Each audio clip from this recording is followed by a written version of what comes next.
OMG, no more belly fat.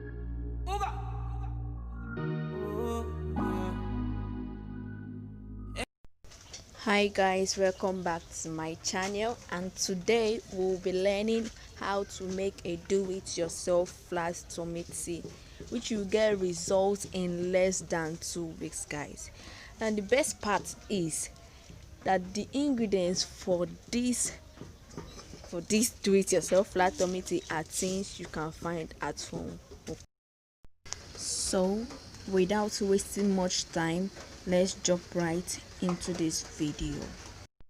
The ingredients needed are half slice of cucumber, a little ginger, a tea bag, and a glass of water.